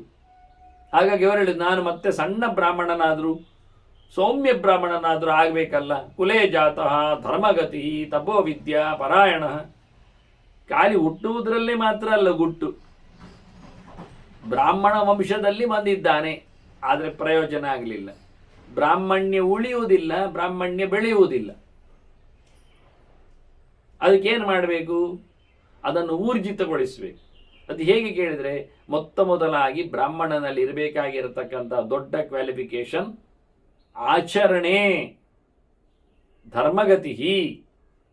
ಅದನ್ನು ತಾನು ಪ್ರಾಕ್ಟೀಸ್ ಪ್ರಯೋಗದಲ್ಲಿ ತಂದಿರಬೇಕು, ಸುಮ್ಮನೆ ಅಲ್ಲ. ಮತ್ತೆ ಚೆನ್ನಾಗಿ ತಿಳಿದಿರಬೇಕು. ಬೂಟಾಟಿಕೆಯ ಕರ್ಮತಂತ್ರ ಅಲ್ಲ ಅದು, ಅರಿತು ಮಾಡುವ ವಿಷಯಗಳು. ಯಾವುದನ್ನು ಅರಿಯದೆ ಮಾಡುವುದಿಲ್ಲವ, ಮಾಡುತ್ತಾ ಇರುವುದನ್ನು ಯಾವುದನ್ನು ಅರಿಯದೆ ಇರುವುದಿಲ್ಲವ. ಮಾಡಬೇಕಾದ್ದನ್ನು ಮಾಡ್ತಾನೆ, ಅದನ್ನು ಮಾಡಲಿಕ್ಕೋಸ್ಕರ ತಿಳ್ಕೊಳ್ಳುತ್ತಾನೆ. ಇದು ಬ್ರಾಹ್ಮಣರ ಹಠ. ತಪೋ ವಿದ್ಯಾ ಪರಾಯಣ ಹೇಳ್ತಾನೆ, ನನಗೆ ಒಳ್ಳೆ ತಿಳ್ಕೊಳ್ಬೇಕು, ಅದರ ಬಗ್ಗೆ ಒಳ್ಳೆ ಚಿಂತನೆ ಮಾಡಬೇಕು. ಕೇಳುವುದು, ಅದನ್ನು ಅರಗಿಸಿಕೊಳ್ಳುವುದು, ಶ್ರವಣ ಮತ್ತು ಮನನ. ಖಾಲಿ ಕೇಳುವುದರಲ್ಲಿ ಅರ್ಥ ಇಲ್ಲ. ಅದನ್ನು ಮನನ ಮಾಡಬೇಕು, ಅದನ್ನು ಜಿತ ಮಾಡಬೇಕು, ಅದನ್ನು ಮತ್ತೆ ಕ್ರಿಯೆಯಲ್ಲಿ ತರಬೇಕು. ಇಂಥ ಬ್ರಾಹ್ಮಣನಾಗಿ ನನಗೆ ಹುಟ್ಟು ಬರಬೇಕು ಅಂತ ಉಂಟು ಅಂತ ಹೇಳುತ್ತಾ. ಇದು ಭೀಷ್ಮರ ವೈಯಕ್ತಿಕವಾದ ಅಭಿಪ್ರಾಯಗಳು, ಸಿಗುವುದಿಲ್ಲ. ಯಾರು ಸಹ ಭೀಷ್ಮರ ಬಗ್ಗೆ ಟ್ರೇಸ್ ಮಾಡಲಿಕ್ಕೆ ಹೋದಾಗ, ಅದೇನು ಪಾತ್ರ ಪರಿಚಯ ಅಂದಾಗ ಭೀಷ್ಮರು ಒಂದು ಕಡೆಯಲ್ಲಿ ನಾನು ಹೀಗಾಗಬೇಕು ಅಂತ ಹೇಳಿಕೊಂಡಿದ್ದಾನೆ ಅಂತ ಹೇಳುವುದಿಲ್ಲ. ಅವರಿಗೆ ಎಂತ ಗೊತ್ತುಂಟ, ಅದಕ್ಕೆ ಹೇಳಿ ಕೊಡ್ತೇನೆ ನಾನು, ನನಗೆ ಸೀಕ್ರೆಟ್ ಎಲ್ಲ ಹೇಳ್ಬೋದಲ್ವ, ನಾನು ನೋಡಿದ್ದೇನೆ ಹಾಗೆ ಮಾಡುವುದನ್ನೆಲ್ಲ. ಅದೆಲ್ಲ ಗಮ್ಮತ್ತು ಇರ್ತದೆ. ಹಿಂದೆಲ್ಲ ಭಾರಿ ಜೋರು, ಈಗೆಲ್ಲ ಬಹಳ ಕಡಿಮೆ. ಯಾಕೆಂದರೆ ಈಗೆಲ್ಲ ಯಾರು ಕರೆಯುವುದೇ ಇಲ್ಲ ಯಾವುದಕ್ಕೂ. ಹಿಂದೆಲ್ಲ ಬಹಳ ಕ್ಯಾಸೆಟ್ ಎಲ್ಲ ಇಲ್ಲ, ಆಗ ಯುಗ ಅಲ್ಲ. ಸಬ್ಜೆಕ್ಟ್ ಹೇಳುವುದರಲ್ಲಿ ದೊಡ್ಡ ಸಂಗತಿ. ದೊಡ್ಡ ದೊಡ್ಡ ಸಭೆಗಳೆಲ್ಲ 10 ದಿನದ್ದೆಲ್ಲ ನಡಿಬೇಕಾಗ್ತದೆ. ಆಗ ಒಬ್ಬೊಬ್ಬರಿಗೆ ಒಂದೊಂದು ಪಾತ್ರವನ್ನು ಕೊಡೋದು. ಭಾರತದ್ದು ಮಹಾಭಾರತದ ಪಾತ್ರ ಪರಿಚಯ ಅಂತ ಬಹಳ ಕಡೆಯಲ್ಲಿ ಬಹಳ ರೀತಿಯಲ್ಲಿ ನಡೆದಿದೆ, ಬಹಳ ಜನರಿಂದ. ಇರಲಿ, ಆಗಿನ ಕಾಲಕ್ಕೆ ಅದು ಬೇಕಿತ್ತು ಎನ್ನುವುದು ಸತ್ಯ. ಆದರೆ ದುರಂತ ಏನು ಅಂತ ನಾನು ಹೇಳುವಂಥದ್ದು, ಅವರು ಒಬ್ಬೊಬ್ಬರೇ ಒಂದೊಂದು ಪಾತ್ರ ಕೊಟ್ಟಿರ್ತಾರೆ. ಸುಮಾರಾಗಿ ದೊಡ್ಡ ದೊಡ್ಡ ಪಾತ್ರಗಳು, ದೊಡ್ಡ ಅಂದರೆ ತುಂಬ ಪ್ರಸಿದ್ಧವಾದ ಪಾತ್ರಗಳು, ಬಹಳ ಹೆಚ್ಚಿಗೆ ಚಿಂತನೆ ಇರತಕ್ಕ ಪಾತ್ರಗಳು ದೊಡ್ಡ ಜನರಿಗೆಲ್ಲ ಹೋಗಿರ್ತದೆ. ಮತ್ತು ಸಾಮಾನ್ಯರಿಗೆ ಸಾಮಾನ್ಯ ವಿಷಯಗಳೆಲ್ಲ ಬರ್ತದೆ, ಸಿಗ್ತದೆ. ಕೆಲವೊಮ್ಮೆ ಮಹಾಭಾರತದ ಮಹಿಳೆಯರು, ನಾರಿಯರು ಅಂತೆಲ್ಲ ಬರ್ತದೆ ಒಂದು ಪ್ರಕಾರದಲ್ಲಿ. ಆಗ ಸಣ್ಣ ಪುಟ್ಟದ್ದನ್ನೆಲ್ಲ ಕೊಟ್ಟು ಬಿಡ್ತಾರೆ. ಇವರೇನು ಮಾಡೋದು ಕೇಳಿದರೆ ಗಮ್ಮತ್ತು ಅಂದರೆ, ಯಾರಿಗೆ ಕೊಟ್ಟಿರ್ತಾರಲ್ಲ ಸಬ್ಜೆಕ್ಟ್, ಅವರು ಮಹಾಭಾರತವನ್ನು ನೋಡುವುದಿಲ್ಲ. ಮಹಾಭಾರತ ನೋಡಲಿಕ್ಕೆ ಅವರಿಗೆ ಗೊತ್ತೂ ಇಲ್ಲ ಮತ್ತು ಪುರುಸೊತ್ತೂ ಇಲ್ಲ. ಅಂಥ ದೊಡ್ಡ ಮಟ್ಟಿನ ನಾವೇನು ಹೇಳೋದು, ಚಿಲ್ಲರೆ ಪಂಡಿತರಿದ್ದಾಗಿ ಇವರು ಹೋಗಿ ಇಂಡೆಕ್ಸ್ ತೆಗೆಯುವುದು. ಅಲ್ಲಿ ಮಹಾಭಾರತದ ಇಂಡೆಕ್ಸ್ ಕಂಟೆಂಟ್ಸ್ ನಾಮಾನುಕ್ರಮಣಿ ಎಲ್ಲ ಅಲ್ಲಿ ಅದಕ್ಕೆ ಸರಿಯಾಗಿ ಕೊಟ್ಟಿರ್ತಾರೆ. ಒಂದಿಷ್ಟು ಉದ್ದ, ಇಷ್ಟನೇ ಪರ್ವದಲ್ಲಿ ಇಂಥ ಉಂಟು, ಇಷ್ಟನೇ ಪರ್ವದಲ್ಲಿ ಹೀಗೆ ಉಂಟು, ಇಂಥದ್ದು ಮಾಡಿದ್ದಾನೆ, ಇಂಥದ್ದು ಮಾಡಿದ್ದಾನೆ ಅಂತ ಒಂದು 10-15 ಕೊಟ್ಟಿರ್ತಾರೆ ಅವರು. ಅದನ್ನು ಒಕ್ಕಿ ತೆಗೆದು ನೋಡಿ ಅಲ್ಲಿನ ಗೆರೆಗಳನ್ನು ಬರೆದುಕೊಂಡು ಇವರು ಹೇಳುವುದು ಕೊನೆಗೆ ಗಮ್ಮತ್ನಲ್ಲಿ. ಎಲ್ಲರಿಗೂ ನೋಡುವಾಗ ಭಾರಿ ವಿಷಯ ಮಾರಿ. ಇವರು ವನಪರ್ವ ಹೇಳುತ್ತಾರೆ, ವಿರಾಟ ಪರ್ವ ತಿಳಿಸ್ತಾರೆ, ಶಾಂತಿ ಪರ್ವವನ್ನು ಹೇಳುತ್ತಾರೆ, ಆಚೆ ಅನುಶಾಸನ ಪರ್ವ ಬರ್ತದೆ, ಸ್ವರ್ಗಾರೋಹಣ ಪರ್ವ, ಅಶ್ವಮೇಧಿಕ ಪರ್ವ, ಆದಿ ಪರ್ವ, ಸಮವೆಲ್ಲ ಪಾಲ್ಯಾಯ ಪರ್ವದಲ್ಲಿ ಆಗಿ ಇಲ್ಲ ಅಲ್ಲಿ ಅಂತ ಹೇಳಿಕೊಂಡು ಭಾಳ ಆಗ್ಬೋದು. ಎಲ್ಲ ನೋಡಿದ್ದಾರೆ, ಎಲ್ಲ ನೋಡಿದ್ದೆ ಅಂಥದ್ದು. ಕಂಟೆಂಟ್ಸ್ ಪೇಜಲ್ಲಿ ಏನು ಕೊಟ್ಟಿದ್ದಾರೆ ಅದನ್ನು ಮಾತ್ರ ನೋಡಿದ್ದು. ಅಲ್ಲಿ ಅವನು ಕೊಡಲಿಲ್ಲ, ಅವನು ಸಂಗ್ರಹ ಮಾಡಲಿಲ್ಲ, ಇದು ಅವರಿಗೆ ಗೊತ್ತಿಲ್ಲ. ನಾನು ಎಷ್ಟೋ ಕಡೆಯವರು ಹೇಳುವುದನ್ನೆಲ್ಲ ಕೇಳಿಕೊಂಡು ಎಂತೋ ಸ್ವಾರಸ್ಯಗಳೆಲ್ಲ ತಪ್ಪಿ ಹೋಗಿರ್ತವೆ, ಬಿಟ್ಟು ಹೋಗಿರ್ತದೆ ದೊಡ್ಡ ದೊಡ್ಡ ವ್ಯಕ್ತಿಗಳ ವಿಷಯದಲ್ಲಿ. ಹಾಗೆ ನೀವು ಭೀಷ್ಮ ಕಂಟೆಂಟ್ಸ್ ಪೇಜ್ ತೆಗೆದರೆ ಅವನು ಹೇಳಿಕೊಂಡ ಮಾತುಗಳೆಲ್ಲ ಎಲ್ಲೆಲ್ಲಿ ಮಾತಾಡಿದ್ದಾನೆ, ಎಲ್ಲಿ ಬಂದಿದ್ದಾನೆ, ಅಗ್ರಪೂಜೆಯಲ್ಲಿ ಸಿಕ್ಕಿದ್ದಾನೆ, ಸಭೆಯಲ್ಲಿ ಏನು ಹೇಳಲಿಕ್ಕೋ ಎಲ್ಲಿ ಬಂದಿದ್ದಾನೆ, ಅದೆಲ್ಲ ಆಗ್ತಾ ಹೋದವರು ಶಾಂತಿ ಪರ್ವ, ಅನುಶಾಸನ ಪರ್ವ, ಅದನ್ನು ಉಪದೇಶ ಮಾಡಿದವ ಇಷ್ಟೇ ಹಾಕಿದ್ದಾರೆ. ಶಾಂತಿ ಪರ್ವದಲ್ಲಿ ಎಂತ ಹೇಳಿದ್ದಾರೆ ಹಾಕಿರ್ತಾರ? ಶಾಂತಿ ಪರ್ವ ನೋಡ್ರಿ. ಅನುಶಾಸನ ಪರ್ವ ಅದಲ್ಲಿ ಇಂಥ ವಿಷಯಗಳನ್ನೆಲ್ಲ ಎಂತ ಹೇಳ್ತಾರೆ? ಇಲ್ಲ. ಆದ್ದರಿಂದ ಭೀಷ್ಮರು ಏನಾಗಬೇಕೆಂದು ಬಯಸಿದ್ದಾರೆ ಮಹಾಭಾರತದಲ್ಲಿ ಇದೆಯೇ ಕೇಳಿದರೆ ಯಾರಿಗೂ ಗೊತ್ತೇ ಇಲ್ಲ. ಶುರುವಿಂದ ಕಡೆಯವರೆಗೆ ಓದಿದವರಿಗೆ ಮಾತ್ರ ಉಪಸ್ಥಿತಿ ಇದ್ರೆ ಹೇಳಲಿಕ್ಕೆ ಬರ್ತದೆ. ಅದರಲ್ಲಿ ಸಹ ಯಾವನೊಬ್ಬನು ಭೀಷ್ಮರ ಪಾತ್ರ ಪರಿಚಯದಲ್ಲಿ ಇದನಿಗೆ ತೋರಿಸಲಿಕ್ಕೆ ಹೋಗಲಿಲ್ಲ. ಗುಗಿಕೊಂಡಿದ್ದಾರೆ ಎಲ್ಲ ಗೌಜಲ್ಲಿ. ಗಮ್ಮತ್ತು ಅಂದರೆ ಹಾಗೆ. ನಾನು ಒಮ್ಮೆ ಭೀಷ್ಮರ ಬಗ್ಗೆ ಮಾತಾಡಿದ್ದೆ ಬಹಳ ಹಿಂದೆ, ತುಂಬ ಹಿಂದೆ. ಭಾರತದ ಭೀಷ್ಮರ ಬಗ್ಗೆ ನಾನು ಮಾತಾಡಲಿಕ್ಕೆ ಅಂತಾಗ ಅದೊಂದು ಕಾಂಪಿಟೇಷನ್ ಇದ್ದಾಗೆ, ಸ್ಪರ್ಧಾತ್ಮಕವಾದ ಚಿಂತನೆ ಇದ್ದಾಗೆ. ಮಹಾಭಾರತದಲ್ಲಿ ಬರುವ ಭೀಷ್ಮ ಎಲ್ಲೆಂದರಲ್ಲಿ ನೀವು ಹೇಗೆ ಬೇಕಾದರೂ ಕೇಳಿಕೊಳ್ಳಿ ಅಂತ ಹೇಳಿಕೊಂಡಾಗೆ ನಾನು ಆಗ 25 ವರ್ಷದ ಕೆಳಗೆ ಅದು ಬೆಂಗಳೂರಲ್ಲಿ ನಡೆದ ಘಟನೆ. ಸುಮಾರು ಸಂವಾದಗಳು ಅಂದರೆ ಹಾಗೆ ಸುಮಾರು ಹೊತ್ತು ಒಬ್ಬನೇ ಒಂದೇ ಕಡೆ ಹೇಳ್ತಾ ಇರೋದಲ್ಲ, ಅದು ಹೇಳಿದ ನಂತರ ನಾನು ಮತ್ತೆ ಉತ್ತರಿಸಲಿಕ್ಕೆ ಸಕ್ರಿ ಅವರು ಹೇಳಿಕೊಳ್ಳಿಕ್ಕೆ, ಭೀಷ್ಮರ ತಪ್ಪುಗಳಿದ್ದರೆ, ಅವರ ಎಡವಟ್ಟುಗಳಿದ್ದರೆ, ಅವರು ವಿರೋಧವಾಗಿ ನಡ್ಕೊಂಡಿದ್ದರೆ, ಈಗೆಲ್ಲ ಕೆಲವೆಲ್ಲ ಆಕ್ಷೇಪಗಳ ಬಗ್ಗೆ ಎಲ್ಲ ಅದು ಮಾತಾಡಿಕೊಳ್ಳಿಕ್ಕೆ, ನಾನು ಭೀಷ್ಮರನ್ನು ಸಮರ್ಥನೆ ಮಾಡಲಿಕ್ಕೆ ಮಹಾಭಾರತ ಆನ್ ದ ಬೇಸಿಸ್ ನನಗೆ ವೇದವ್ಯಾಸರ ಮಹಾಭಾರತ ನನ್ನ ಮುಖ್ಯ ಸೊತ್ತು. ಆಗ ಏನೆಲ್ಲ ಕೇಳ್ತಾ ತಪ್ಪಿಸ್ತಾ ತಿರುಗಿಸ್ತಾ ನಾನು ಕ್ರಮಬದ್ಧವಾಗಿ ಮಹಾಭಾರತದ ಭೀಷ್ಮನನ್ನು ಪ್ರತಿಷ್ಠೆ ಮಾಡುತ್ತಾ ಬಂದಿದ್ದೆ. ಬನ್ನಜ್ಜಿಯವರ ಅವತ್ತು ಗೋಷ್ಠಿಯ ಅಧ್ಯಕ್ಷರು ವಾಸ್ತವವಾಗಿ ಬಹಳ ಚಂದವಾಗಿ ಅವರು ಮತ್ತೆ ಉಲ್ಲೇಖ ಮಾಡಿದರು.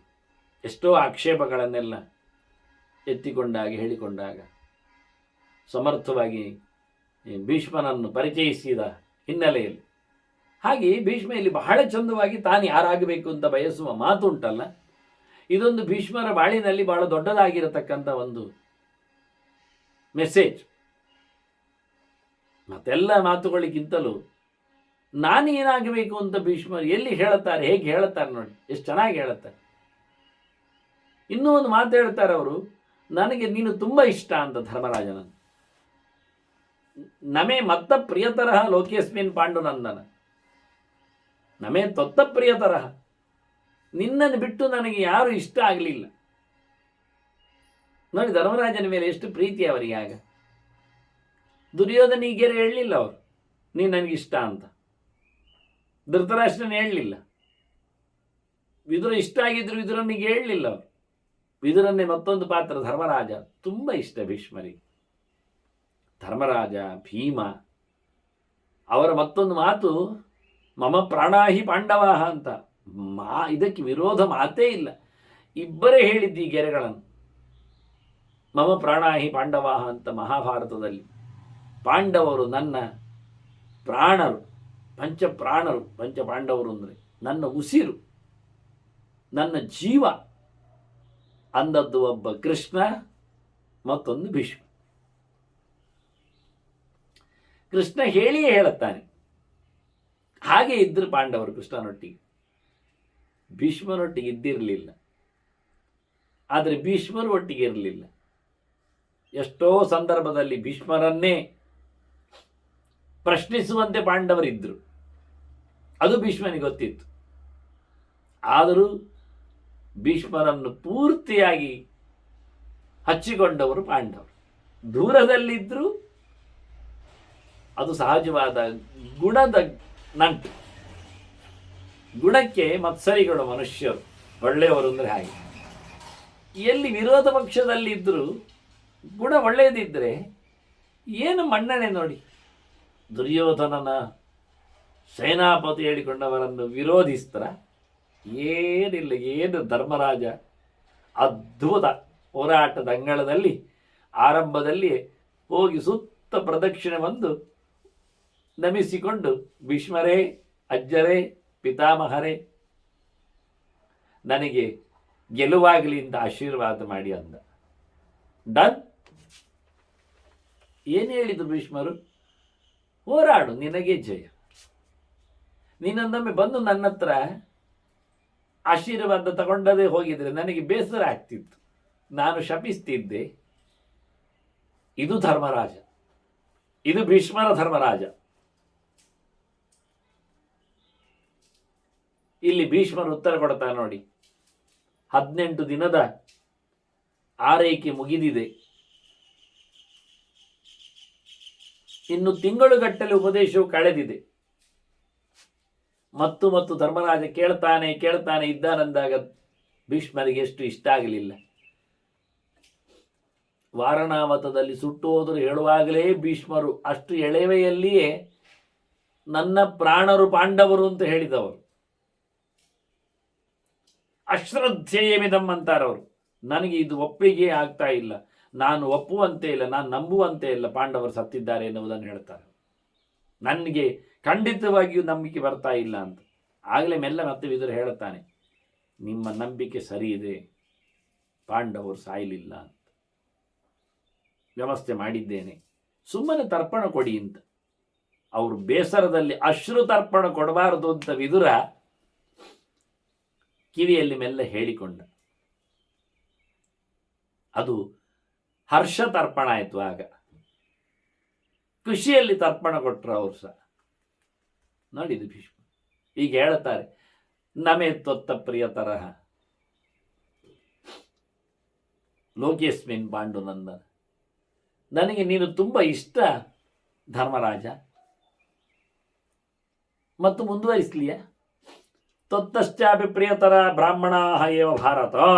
ಇದು ಭೀಷ್ಮರಿಗೆ. ನಿನಗಿಂತಲೂ ನನಗೆ ತುಂಬ ಇಷ್ಟ ಯಾರು ಕೇಳಿದರೆ ಬ್ರಾಹ್ಮಣರು. ಮುಗಿದೋಯ್ತಾ?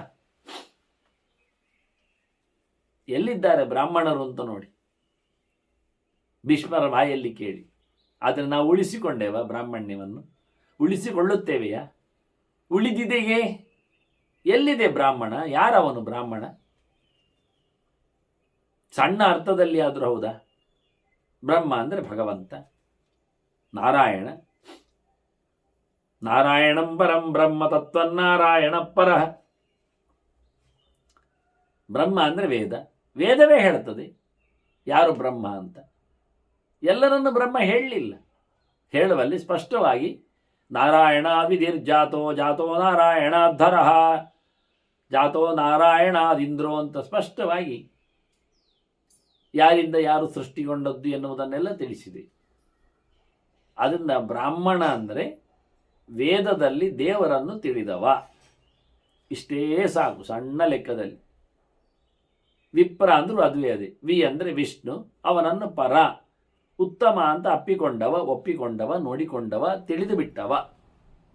ಸುಮ್ಮನೆ ಬೂಟಾಟಿಕೆಯಲ್ಲಿ ಅಲ್ಲ. ನಮ್ದಿಲ್ಲಿ ಅಷ್ಟೆಲ್ಲ ವಿಪ್ರಸಂಗಗಳು ಎಲ್ಲ ಹಾಗೆ ಹೀಗೆ ಅಂತೆಲ್ಲ ಉಂಟು. ಎಂಥದ್ದುಂಟು? ಏನುಂಟು? ಎಲ್ಲಿ ಉಂಟು?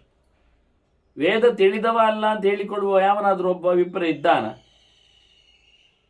ವೇದ ತಿಳಿಬೇಕು. ವೇದ ಇಷ್ಟತರವೈರಹಮೇವ ವೇದ್ಯ ಅಂತ ಕೃಷ್ಣನೇ ಹೇಳಿಕೊಂಡಿದ್ದಾನೆ. ನಾನೇ ಮಾರಾಯ ವೇದದಲ್ಲಿ ಹೇಳಲ್ಪಟ್ಟವ. ಇವರು ಎಲ್ಲಿಯಾದರೂ ಕೃಷ್ಣನನ್ನು ಚಿಂತನೆ ಮಾಡಿದ್ದುಂಟಾ? ಮಾಡ್ತಾರ? ಕೃಷ್ಣ ಬೇಕೇ ಇವರಿಗೆ? ಎಲ್ಲರನ್ನು ಒಟ್ಟು ಸಮೀಕರಿಸುವಲ್ಲಿ ಕೃಷ್ಣ ಎಲ್ಲಿ ಕಾಣುತ್ತಾನೆ, ಎಲ್ಲಿ ಬರ್ತಾನೆ? ಅಂದ ಭೀಷ್ಮರ ಮಾತು ಕೇಳಿ ಎಷ್ಟು ಜೋರಿದೆ ಅಂತ. ಅವರು ಎಂತಹ ಸ್ಥಾನಮಾನ ಕೊಟ್ಟಿದ್ದಾನೆ ನೋಡಿ. ಅದನ್ನು ಉಳಿಸಿಕೊಳ್ತೇವೆ, ನಾವು ಉಳಿಸಿಕೊಂಡಿದ್ದೇವೆಯಾ? ಊಟದಲ್ಲಿ ಉಳಿಸಿಕೊಂಡೇವೆಯೋ? ಉಪಚಾರದಲ್ಲಿ ನೋಡಿಕೊಂಡೇವೆಯೋ? ನಮ್ಮ ಕರ್ಮಾಂಗಗಳಲ್ಲಿ ನಾವು ಇಟ್ಟುಕೊಂಡಿದ್ದೇವೆಯಾ?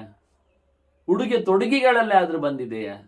ಭಾಷೆಯಲ್ಲಿ, ಸಂಸ್ಕೃತಿಯಲ್ಲಿ ಯಾವುದರಲ್ಲಿಯೂ ಇಲ್ಲ. ಸೊತ್ತು ಸೊಗಡು ಒಂದೂ ಇಲ್ಲ ನಮ್ಮಲ್ಲಿ. ಇನ್ನೆಂತ ಹೇಳೋದು? ಇದು ಅವರು ಕೊಟ್ಟ, ಭೀಷ್ಮರು ಕೊಟ್ಟ ಸ್ಥಾನಮಾನಗಳು. ನಾನು ಇದು ಅವರು ಬೂಟಾಟಿಕೆಗೆ ಹೇಳಿದ್ದು. ಅಂದರೆ ಎದುರಲ್ಲಿ ಧರ್ಮರಾಜ ಇದ್ದಾನಲ್ಲ, ನೀವೆಲ್ಲ ಇದ್ದೀರಲ್ಲ ಕೇಳುವವರು, ಹಾಗಾಗಿ ಗಮ್ಮತ್ತು ಮಾಡಿ ಹೇಳಿದ್ದು ಅಜ್ಜ ಜಬ್ಬ ಅಂತ ಅರ್ಥ ಮಾಡಬೇಡಿ ಅಂತ ಭೀಷ್ಮ ಈ ಮಾತಿನ ಮೇಲೆ ಇದು ಪೊಳ್ಳು ಭರವಸೆ ಅಲ್ಲ ಹೇಳಲಿಕ್ಕೆ ಬಹಳ ಕಠೋರವಾದ ಗೆರೆ ಹೇಳ್ತಾನೆ. ತೇನ ಸತ್ಯೇನ ಗಚ್ಚೇಯಂ ಲೋಕಾನ್ ಯತ್ರ ಸಂತನು.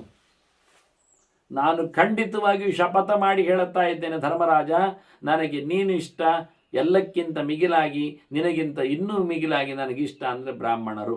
ಇದು ನಾನು ಸುಮ್ಮನೆ ಹೇಳ್ತಾ ಇಲ್ಲ, ಇದು ಬ್ರಾಹ್ಮಣರ ಪಂಕ್ತಿಯಲ್ಲಿ ಕೂತದ್ದಕ್ಕೆ, ಅವರ ಸಭೆಗೆ ಬಂದದ್ದಕ್ಕೆ, ಅವರ ಸಮಾವೇಶ ಸೇರಿಕೊಂಡದ್ದಕ್ಕೆ ಹೇಳ್ತಾ ಇಲ್ಲ. ನಾನು ಖಂಡಿತವಾಗಿ ಇದನ್ನು ಆಣೆ ಇಟ್ಟು ಹೇಳುತ್ತೇನೆ, ಶಪಥ ಮಾಡಿ ಹೇಳುತ್ತೇನೆ, ಇದು ಸತ್ಯವಾಗಿದೆ.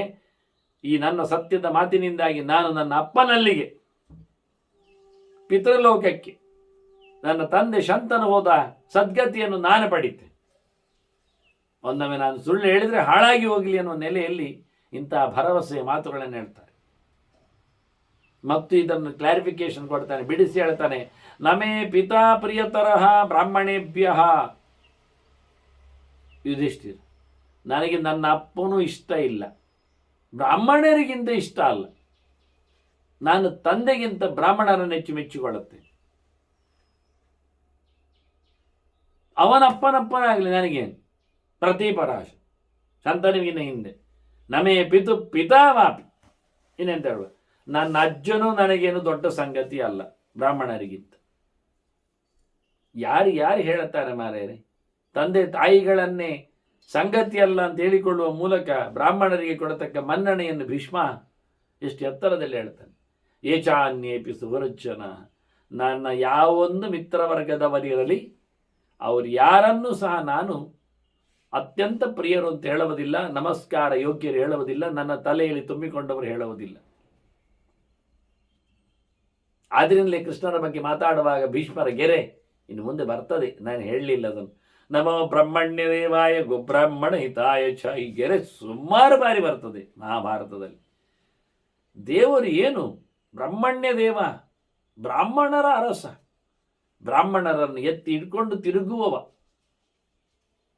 ಅವರೇ ನನಗೆ ದೇವರು ಅಂತ ಹೇಳುವವ ದೇವರು ಅವರದಕ್ಕೆ ದೇವರಾದದ್ದು. ಭಗವಂತ ದೊಡ್ಡವನಾಗ್ಲಿಕ್ಕೆ ಕಾರಣವೇ ಅವರನ್ನೆಲ್ಲ ದೊಡ್ಡದು ಅಂತ ಮಾಡಿಕೊಂಡದ್ದಕ್ಕೆ, ಪರ್ವತ ಅಂತ ಹೇಳಿಕೊಂಡು ಹೊತ್ತುಕೊಂಡದ್ದಕ್ಕೆ. ಏನು ಅದ್ಭುತ ಗೆರೆ! ಅದೇ ಚಾಳಿಯಲ್ಲಿ, ಅದೇ ದಾರಿಯಲ್ಲಿ, ಅದೇ ನೆನಪಿನಲ್ಲಿ ಭೀಷ್ಮರು ಹೇಳುತ್ತಾರೆ, ನನಗೆ ಬ್ರಾಹ್ಮಣರೇ ದೇವರು, ಅವರೇ ನನಗೆ ಮಾನ್ಯರು, ಅವರೇ ನನಗೆ ಪೂಜಾರ್ಹರು. ನಾನು ಸತ್ಯವಾಗಿ ಹೇಳುತ್ತೆ, ಎಲ್ಲ ನನ್ನ ಪ್ರಿಯ ವರ್ಗಕ್ಕೆಳಗಿಂತ ನನಗೆ ಮಿತ್ರ ವರ್ಗ, ನನ್ನ ಬೇಕಾದವರು, ನನ್ನ ಗೆಳೆಯರು ಎಲ್ಲರಿಗಿಂತ ಮಿಗಿಲಾಗಿ ನನಗೆ ಬ್ರಾಹ್ಮಣರು ಇಷ್ಟ. ನಾನು ಅವರು ಎಂಥದ್ದು ಮಾಡಲಿ, ಅವರಿಗೆ ಎಂದು ನಾನು ತಪ್ಪನ್ನು ಬಯಸುವುದಿಲ್ಲ, ಅವರು ಒಂದು ತಪ್ಪನ್ನು ನಾನು ಪರಿಗಣಿಸುವುದಿಲ್ಲ. ನಹಿ ಮೇ ವ್ರಜಿನಂ ಕಿಂಚಿತ್ ವಿದ್ಯತೆ ಬ್ರಾಹ್ಮಣೇಶ್ವಿಹ ಆಣುವ ಯದಿ ವಾಸ್ತೂಲಂ ವಿದ್ಯತೆ ಸಾಧು ಕರ್ಮಸು. ಒಳ್ಳೆ ಕೆಲಸ ಮಾಡತಕ್ಕಂಥ ಬ್ರಾಹ್ಮಣರಲ್ಲಿ ನನಗೆ ಒಂದು ಚೂರು ತಪ್ಪು ಕಾಣುವುದಿಲ್ಲ, ನನಗೊಂದು ತಪ್ಪು ಆಗಲಿಲ್ಲ, ನಾನೊಂದು ತಪ್ಪು ಮಾಡೋದಿಲ್ಲ, ಸಣ್ಣದಾಗಲಿ ದೊಡ್ಡದಾಗಲಿ. ಯಾವುದೇ ಪಾಪಕರ್ಮಗಳು ಹೆಚ್ಚು ಕಡಿಮೆಗಳು ಇಲ್ಲವೇ ಇಲ್ಲ. ನನ್ನ ಬದುಕಿನಲ್ಲಿ ನಡೆದಿಲ್ಲ ಅಂತ 800 ವರ್ಷದ ಭೀಷ್ಮ ನನಗೊತ್ತು. ಯನಮೇ ಕೃತಂ ಬ್ರಾಹ್ಮಣೇಶು ತೇನಾದ್ಯ ನ ತಪಾಮ್ಯ.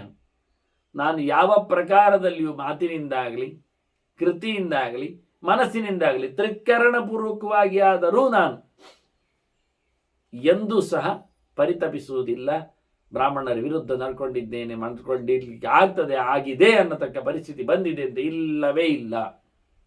ನಾನೆಂದು ಅವರನ್ನು ರೇಗಿಸಿದ್ದಿಲ್ಲ, ಹಿಂಸಿಸಿದ್ದಿಲ್ಲ, ಕಡೆಗಣಿಸಿದ್ದಿಲ್ಲ.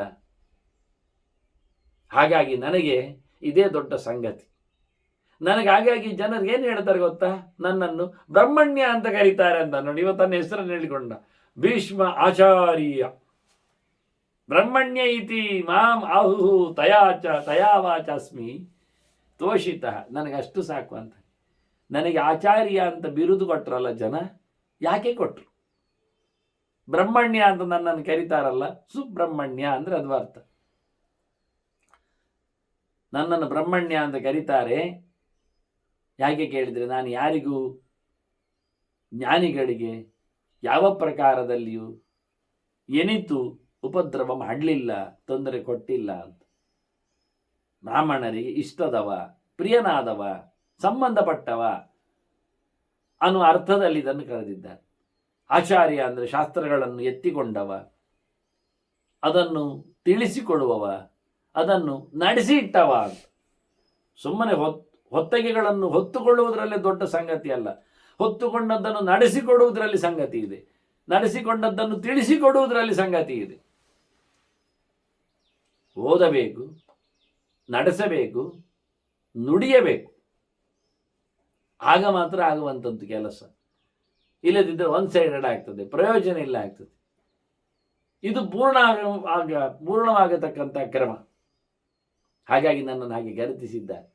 ಇದುವೇ ದೊಡ್ಡ ಸಂಗತಿ ಮಾರಾಯ. ಏತದೇವ ಪವಿತ್ರೇಭ್ಯ ಸರ್ವೇಭ್ಯ ಪರಮಂ ಸ್ಮೃತಂ. ಎಲ್ಲಕ್ಕಿಂತ ಮಿಗಿಲಾದ ಸಂಗತಿ ಇದುವೇ. ನೀನೇನು ಕೇಳಿಕೊಂಡೆ ಅಲ್ಲ, ನಾನು ಯಾವುದನ್ನು ದೊಡ್ಡದಾಗಿ ಇಟ್ಟುಕೊಂಡಿದ್ದೇನೆ ಅಂತ ತೊಂದರೆ ಬಂದರು, ನಾನು ತೊಂದರೆ ಕೊಡಲಿಕ್ಕೆ ಹೋಗಲೇ ಇಲ್ಲ ಅವರಿಗೆ. ನಾನು ಎತ್ತಿಕೊಂಡದ್ದೇ ಅವರನ್ನೇ. ನಾನು ನೋಡ್ತಾ ಇದ್ದೇನೆ. ಇದೇ ದೊಡ್ಡ ಸಂಗತಿ, ಇದೇ ಧರ್ಮ. ಯಾವುದು? ಉತ್ತಮವಾದ ಗತಿಯನ್ನು ಪಡೆಯುವುದೇ. ಉತ್ತಮವಾದ ಗತಿ ಯಾವುದರಿಂದ ಬರುತ್ತದೆ ನಾನು ನೋಡ್ತಾ ಇದ್ದೇನೆ ಲೋಕದಲ್ಲಿ. ಯತದೇವ ಪವಿತ್ರೇಭ್ಯ ಪರಮಂ ಸರ್ವೇಭ್ಯ ಸ್ಮೃತಂ ಪಶ್ಯಾಮಿ ಲೋಕಾನ್ ಅಮಲಾನ್ ಶುಚೀನ್ ಬ್ರಾಹ್ಮಣ ತೋಷಣಾತ್. ಭಗವಂತನ ಎಚ್ಚರ ಉಳ್ಳವರ ಪ್ರೀತಿಯ ಸಂಪಾದನೆ ಮಾಡುವುದರಿಂದ, ಅವರನ್ನು ಆರಾಧಿಸುವುದರಿಂದ, ಅವರಿಗೆ ಬೇಕಾದ್ದನ್ನು ಕೊಡುವುದರಿಂದ ಬರತಕ್ಕ ಲೋಕಗಳು ಎಂಥ ಅದ್ಭುತವಾದ ಲೋಕಗಳು, ಶಾಶ್ವತವಾದ ಲೋಕಗಳು, ಸುಂದರವಾದ ಲೋಕಗಳು. ಇದನ್ನು ನಾನು ನೋಡ್ತಾ ಇದ್ದೇನೆ. ಎಲ್ಲ ಲೋಕಗಳು ಶುದ್ಧವಾಗಿ ಸಿಗ್ತವೆ ಅವನಿಗೆ. ಕಷ್ಟದ ದುಃಖದ ಅನುಭವಿಸುವ, ಶಾಶ್ವತವಾದ ಕೊಂಪೆಗೆ ಬೀಳುವ ಯಾವುದೇ ನೀಚ ಗತಿಗಳು ಅವನಿಗಿಲ್ಲ. ಇದು ವಿಷಯ. ತೇಷಮೇ ತಾತ ಗಂತವ್ಯಂ ಅನ್ನಾಯ ಚ ಚಿರಾಯ ಚ. ಅಂತಹ ಶುಚಿರ್ಭೂತವಾಗಿರತಕ್ಕ ಶುದ್ಧವಾದ ಶಾಶ್ವತವಾದ ಲೋಕಗಳಿಗೆ ನಾನು ಹೋಗಬೇಕು, ಬೇಗ ಹೋಗಬೇಕು ಹೇಳ್ತಾನವ. ಹಗಲಿಗೆ ತೆರಳಬೇಕು ನಾನು, ಆ ದಿನ ಮನೆಗೆ ಬರಬೇಕು. ಉತ್ತರಾಯಣಕ್ಕಾಗಿ ಹೇಳುವ ಕಥೆಗಳು. ಇದನ್ನು ಧರ್ಮರಾಜನಿಂದ ಹೇಳಿದ್ದ. ಅಜ್ಜ, ಉತ್ತರಾಯಣ ಹತ್ತಿರ ಬರ್ತಾ ಉಂಟಲ್ಲ, ಮಾತುಗಳು ಕಮ್ಮಿ ಆಗ್ತದೆ ಅಂತ ಕೇಳ್ತಿದ್ದವ. ನೋಡಿ, ಅವನಿಗೆ ಕೇಳುವುದೇ ಮುಗಿಲಿಲ್ಲ, ಕಾಲವೇ ಬಂದು ಬಿಟ್ಟಿತು. ಏನು ವಿಚಿತ್ರ ನೋಡಿ. ಭೀಷ್ಮರು ಹೇಳ್ತಾರೆ, ನನಗೆ ಜ್ಞಾನಿಗಳನ್ನು ಮೆರಯಿಸಿದ ಭಾಗ್ಯ ನನಗೆ ಸಿಗಬೇಕು, ಆ ದಿನ ಬೇಕು, ಅದು ಬೇಗ ಬರಬೇಕು. ಅವ ಹೇಳುವುದು. ಯಥಾ ಭರ್ತ್ರಾಶಯ ಧರ್ಮ ಸ್ತ್ರೀಣಾಂ ಲೋಕೆ ಯುಧಿಷ್ಠಿರ. ಹೆಣ್ಣಿಗೆ ಗಂಡನೇ ಪರಮ ಸರ್ವಸ್ವ. ಅವನ ಆಸರೆಯೇ ದೊಡ್ಡ ಸಂಗತಿ ಹೆಣ್ಣಿಗೆ. ಈ ಉದಾಹರಣೆ ಗೆರೆಗಳೇ ಮುಂದಕ್ಕೆ ದೊಡ್ಡ ಅಧ್ಯಾಯ ಗಟ್ಟಲೆಗಳಿಗೆ ತೆರೆದುಕೊಳ್ಳುತ್ತದೆ. ಭೀಷ್ಮರು ಉದಾಹರಣೆ ಹೇಳುವ ರೀತಿಯದು. ಸದೇವ ಸಾ ಗತಿ ನಾಣ್ಯ. ಹೆಂಡತಿಯಾದವಳಿಗೆ ಗಂಡನೇ ಸರ್ವಸ್ವ, ಅವನೇ ಆರಾಧ್ಯ. ಬೇರೆ ಗತಿ ಇಲ್ಲ, ಬೇರೆ ದಾರಿ ಇಲ್ಲ ಅವಳಿಗೆ, ಬೇರೆ ಚಾಯ್ಸ್ ಇಲ್ಲ, ಬೇರೆ ರೀತಿ ಇಲ್ಲ. ಹೆಣ್ಣಾದವಳಿಗೆ ಗಂಡನ ಆಸರೆಯ ದೊಡ್ಡ ಸಂಗತಿ. ಹಾಗೆ ಕ್ಷತ್ರಿಯಸ್ಯ ತಥಾ ದ್ವಿಜ. ಕ್ಷತ್ರಿಯರಿಗೆ ಬ್ರಾಹ್ಮಣರೇ. ನೋಡಿ, ಇಲ್ಲಿ ಆ ಸಂಗತಿಗಳನ್ನು ಕೊಡುವಾಗ ಉದಾಹರಣೆಗಳಲ್ಲಿ ಭರ್ತ್ರಾಶಯ ಭರ್ತ್ರಾಶ್ರಯ ಅಂತ ಹೇಳುವ ಮೂಲಕ ಅರ್ಥ ಆಗದ ಹಾಗೆ ಶಬ್ದ ಪ್ರಯೋಗ ಮಾಡಿದರು. ಅಂದ್ರೆ ಆಸರೆ ಎನ್ನುವುದು ಅರ್ಥ ಆಯಿತು, ಗಂಡನ ಆಸರೆ ಎನ್ನುವುದು ಅರ್ಥ ಆಯಿತು. ಅವಳಿಗೆ ಗಂಡ. ಹಾಗಾದರೆ ಅವನು ಎಷ್ಟು ಜನರಿಗೆ ಗಂಡ ಅದು ಹೇಳಲಿಲ್ಲ, ಇಲ್ಲಿ ಹೇಳುವುದಿಲ್ಲ. ಅದಕ್ಕೆ ಕ್ಷತ್ರಿಯಸ್ಯ ತಥಾ ದ್ವಿಜಾಹ ಅಂತಾನೆ. ಕ್ಷತ್ರಿಯನಿಗೆ ಬ್ರಾಹ್ಮಣರು ಆಸರೆಯರು. ಕ್ಷತ್ರಿಯ ಎನ್ನುವುದು ಹೆಣ್ಣಿನ ಸ್ಥಾನದಲ್ಲಿದ್ದರೆ ಹೆಣ್ಣಿಗೆ ಅನ್ನುವ ನೆಲೆಯಲ್ಲಿ ಮಾತಾಡಿಕೊಂಡಾಗ ಗಂಡ ಆಸರೆಯಾಗಿರುತ್ತಾನೆ. ಇದು ಬಹಳ ಚಂದವಾದ ದೃಷ್ಟಾಂತದಿಂದ ಅವರು ಹೇಳಿಕೊಟ್ಟ ರೀತಿಗಳು. ಅವರು ನೋಡಬೇಕಾದ್ದು, ಕಲಿಬೇಕಾದ್ದು, ತಿಳಿಬೇಕಾದ್ದು ಎಲ್ಲಿ ಏನು ಎನ್ನುವ ನೆಲೆಯಲ್ಲಿ ಇದನ್ನು ಒಂದು ಮುಂದುವರಿಸ್ತಾರೆ ಬೇಕಾದಷ್ಟು. ಕ್ಷತ್ರಿಯ ಶತವರ್ಷೀ ಚ ದಶವರ್ಷಿ ದ್ವಿಜೋತ್ತಮ ಪಿತಾಪಿತರೌ ಚ ವಿಜ್ಞೇಯೌ. 100 ವರ್ಷದ ಕ್ಷತ್ರಿಯ, 106 ವರ್ಷದ ಕ್ಷತ್ರಿಯ ಬೇಕಾದರೆ, 10 ವರ್ಷದ ಬ್ರಾಹ್ಮಣ, 16 ವರ್ಷದ ಬ್ರಾಹ್ಮಣ. ಈಗಾಗಲೇ ಮುಂಜೆಯಾಗಿದೆ, ಅಧ್ಯಯನ ಆರಂಭ ಮಾಡಿದ್ದಾನೆ, 10ಕ್ಕೆ ಹತ್ತಿದ್ದಾನೆ. ಇವನು ಮತ್ತೆ ಅವನು 100 ವರ್ಷ ಕಳೆದ ಕ್ಷತ್ರಿಯ, ಹತ್ತಿರದ ಬ್ರಾಹ್ಮಣ. ಇವರಿಬ್ಬರು ಹೇಗೆ ಕೇಳಿದರೆ ಪಿತಾಪುತ್ರೌಚ ವಿಜ್ಞೇಯೋ, ಇವರು ತಂದೆ ಮಗ ಅಂತ ತಿಳ್ಕೊಳ್ಬೇಕು. ಭಾರಿ ಗಮತ್ತಾಯಿತು, ಹೌದಲ್ಲ? 100 ವರ್ಷದ ತಂದೆ 10 ವರ್ಷದ ಮಗ ಇರುವುದು ಉಂಟು ಕೆಲವೊಮ್ಮೆ, ಆದರೆ ಮೊಮ್ಮಗ ಆಗಿರ್ತದೆ ಕೆಲವರು ಹೇಳುವುದು ಉಂಟು. ಆಗ್ಲೇಪ್ಪ ತಿಳ್ಕೊಳ್ಳುವ, ತಂದೆ ಮಗ ಅಂತ ಹೇಳುವ ಅಂದರೆ ಅದಕ್ಕೆ ಭೀಷ್ಮರು ಕರೆಕ್ಷನ್ ಮಾಡಿ ಹೇಳ್ತಾರೆ, ತಯೋರಿ ವಾಸ್ತವವಾಗಿ ಹೇಳುವಾಗ ತಯೋರಿಗೆ ಬ್ರಾಹ್ಮಣೋ ಗುರು ಅಂತ. ನಾನು ಹೇಳಿದ್ದು ತಂದೆ ಮಗ ಅಂತ ಹೇಳಿದ್ದು, ತಂದೆ ಯಾರು ಮಗ ಯಾರು ಹೇಳಿದ್ನ? ನನಗೆ ಹೇಳ್ತೇನೆ ತಯೋರ್ಹಿ ಬ್ರಾಹ್ಮಣ ಗುರು, ಅವರಿಬ್ಬರಲ್ಲಿ ಬ್ರಾಹ್ಮಣನು ದೊಡ್ಡವ ಅಂದರೆ ಅಪ್ಪ. 10 ವರ್ಷದವ ಅಪ್ಪ, 100 ವರ್ಷದವ ಮಗ. ಇದು ವ್ಯವಸ್ಥೆ, ಇದು ಚಿಂತನೆ. ಹೇಳಿಕೆ ಸರಿಬದ್ಧವಾಗಿತ್ತು, ಕ್ರಮಬದ್ಧವಾಗಿತ್ತು, ಆದರೆ ಅದನ್ನು ಕರೆಕ್ಷನ್ ಮಾಡಿ ಹೇಳಿದ್ರು ಭೀಷ್ಮರು. 100 ವರ್ಷದ ಕ್ಷತ್ರಿಯ ಬಂದರು, 10 ವರ್ಷದ ಹುಡುಗ ಬಂದರು, ಆ ಹುಡುಗನಿಗೆ ಕ್ಷತ್ರಿಯ ಎದ್ದು ನಿಂತು ಸತ್ಕಾರ ಮಾಡಲಿಕ್ಕೆ ಉಂಟು, ಬರಮಾಡಿಸಿಕೊಳ್ಳಲಿಕ್ಕೆ ಉಂಟು, ಗೌರವ ಕೊಡಲಿಕ್ಕೆ ಉಂಟು. ಅದರಲ್ಲಿ ಅವನು ಅಪ್ಪ, ಇವ ಮಗ ಎಂತ ಹೇಳುವ. ಈಗ ಹೇಗಿದ್ದಾನೆ ತಿಳಿದವನ ಕಥೆಯನ್ನು. ಮತ್ತೆ ರಾಜ್ಯ ಎಲ್ಲ ದೊಡ್ಡದು ಮಾಡೋದಿಲ್ವ ಇವ ಅರಸ ಅಲ್ವಾ? ನಿಮಗೆ ಅದು ಗೊತ್ತಿಲ್ವಾ? ಇವ ದೊರೆ, ಅವನು ಕೇವಲ ಒಂದು ತೊರೆ. ಅವನು ಏನು ಬೇಕು ಅಂತ ಕೇಳಲಿಕ್ಕೆ ಬರುವವ, ಇವೆ ಅಂತದ್ದು ಕೊಡ್ಲಿಕ್ಕೆ ನಿಂತವ. ಅದು ಕೇಳ್ತಾರೆ, ಇವ ರಾಜನಾದದ್ದು ಯಾವಾಗ? ರಾಜ್ಯ ಎಲ್ಲಿಂಟು? ಇವರು ಬ್ರಾಹ್ಮಣರಿಂದ ಪಡಿಬೇಕು ರಾಜ್ಯ, ಇವನದ್ದ ಅದು ಅಲ್ಲ ಅಂತಾರೆ. ಮೊದಲು ಬಂದವರು ಯಾರು? ಬ್ರಾಹ್ಮಣರಲ್ವಾ? ಅವರಿಗೋಸ್ಕರ ನೆಲವನ್ನು ಕೊಟ್ಟದ್ದಲ್ಲ ದೇವರು. ಅವರು ಎಂತ ಮಾಡಿದ್ರು? ನಮಗೆ ಯಾರು ಮಾರಾಯರೆ ನೋಡಿಕೊಳ್ಳಿಕ್ಕೆಲ್ಲ ಪುರುಸೋತ್ತಿಲ್ಲ, ನಮಗೆ ಓದ್ಲಿಕ್ಕುಂಟು, ಯಜ್ಞಯಾಗ ಎಲ್ಲ ಮಾಡಲಿಕ್ಕುಂಟು, ಮತ್ತೆ ನಾವಿದೆಲ್ಲ ಗದ್ದೆ ಕಸುಬು ಕೆಲಸ ನೋಡಿಕೊಳ್ಳುವುದು, ಪಾಲನೆ, ಅನ್ಯಾಯ ಮಾಡಿದರೆ ಶಿಕ್ಷೆ, ಗಡಿಬಿಡಿ, ಇದೆಲ್ಲ ನಮಗೆ ಹೇಳಿಸಿದ್ದೇ ಅಲ್ಲ. ನಮ್ಮದು ಸಾಫ್ಟ್ ಮೃದುತನ ನಮ್ಮದು. ಹಾಗಾಗಿ ಇದಕ್ಕೆಲ್ಲ ಒಬ್ಬ ನೋಡಿಕೊಳ್ಳುವ ಇರಲಿ ಹೇಳಿಕೊಂಡು ನಿಮ್ಮನ್ನು ಅಪಾಯಿಂಟ್ ಮಾಡಿದ್ದವರು. ನೀವು ನೋಡಿಕೊಳ್ಳಿಕ್ಕೆ ಹೋಗಿ ನನ್ನ ದೇಶನ ಮಾಡಿದ್ರಿ.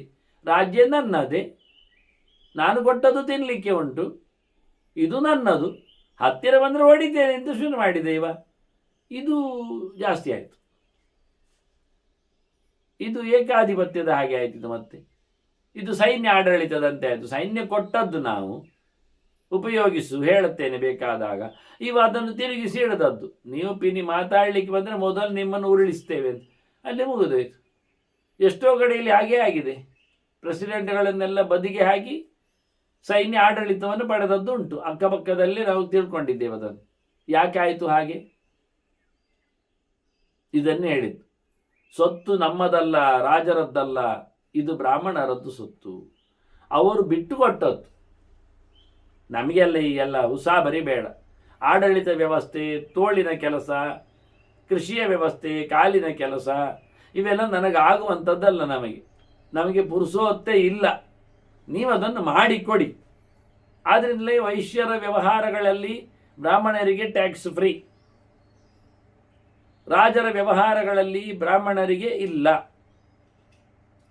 ಯಾವುದೇ ಪ್ರಕಾರವಾದಂತಹ ಶಿಕ್ಷೆಗಳಾಗಲಿ ಇನ್ನಿತರ ವ್ಯವಸ್ಥೆಗಳಾಗಲಿ ಇಲ್ಲ. ಅವರ ಸೊತ್ತುಗಳ ಮೇಲೆ ಯಾವುದೇ ರೀತಿಯಾದ ಅಧಿಕಾರ ಇಲ್ಲ. ಇದನ್ನು ಬಹಳಷ್ಟು ಹಿಂದೆ ಭೀಷ್ಮರು ರಾಜಧರ್ಮದಲ್ಲೆಲ್ಲ ಹೇಳಿಕೊಂಡಿದ್ದಾರೆ. ಈಗ ಮತ್ತೆ ಹೇಳ್ತಾರೆ, ಬ್ರಾಹ್ಮಣಾನುಜ್ಞೆಯ ಗ್ರಾಹ್ಯಂ ರಾಜ್ಯಂಚ ಸ ಪುರೋಹಿತೈ.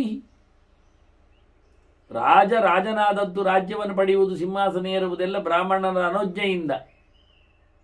ಅವ ಅಪಾಯಿಂಟೆಡ್ ಅಂತ ಅರ್ಥ. ನಿಮ್ಮ ಪರವಾಗಿ ಅವನು ಓತು ತಗೊಳ್ಳುವುದು ಹಾಗೆ. ನಿಮ್ಮ ಪರವಾಗಿ ನಾನು ರಾಜ್ಯದ ಅಧಿಕಾರವನ್ನು ಪಡೆದವನು, ನನಗೆಷ್ಟು ಬೇಕೋ ಅಷ್ಟೇ ಬೊಕ್ಕಸದ ಸೊತ್ತನ್ನು ನಾನು ಪಡೆಯುತ್ತಾ ನಿಮ್ಮನ್ನೆಲ್ಲ ಯೋಗದಂತೆ ಕ್ಷೇಮವಾಗಿ ನಾನು ನೋಡಿಕೊಳ್ಳಿಕ್ಕಿದ್ದೇನೆ ಅಂತ ಹೇಳಿಕೊಳ್ಳುವಾಗಲೂ ಸಹ ಪುರೋಹಿತೈಹಿ. ಇವ ರಾಜ್ಯವನ್ನು ನಡೆಸುವುದು ಪುರೋಹಿತರ ಒಟ್ಟಿಗೆ. ಪುರೋಹಿತರು ಮತ್ತು ಬ್ರಾಹ್ಮಣರೇ. ವಸಿಷ್ಠಾದಿಗಳು ನಿಂತೆ ಮಾಡಿದ್ದಲ್ಲ. ಎಷ್ಟೋ ಕಡೆಯಲ್ಲಿ ಆ ಸೂರ್ಯವಂಶ ದೊರೆಗಳು ಆಬ್ಸೆಂಟ್ ಆದಾಗ ವಸಿಷ್ಠರೇ ಚುಕ್ಕಾಣಿ ಹಿಡಿದು ದೇಶವನ್ನು ನಡೆಸಿದ್ದಾರೆ. ಅಯೋಧ್ಯದ ಅರಸರೇ ಆಗಿ ನಿಂತಿದ್ದಾರೆ ಅವರು. ಹಾಗಾಗಿ ರಾಜನೇ ಅವನ ಮನೆ ಮಂದಿಯಲ್ಲೇ ಕೂತ್ಕೊಂಡು ಕಾರ್ಬಾರ್ ಮಾಡುವುದಿಲ್ಲ. ಮಂತ್ರಿ ಮಾಗದರಲ್ಲಿ, ಪುರೋಹಿತ ವರ್ಗದಲ್ಲಿ, ಆಚಾರ್ಯ ಸ್ಥಾನದಲ್ಲಿ ಎಲ್ಲ ಬ್ರಾಹ್ಮಣರಿದ್ದೇ ಹೇಳಿಕೊಟ್ಟೆ ಆಗುವಂಥದ್ದು.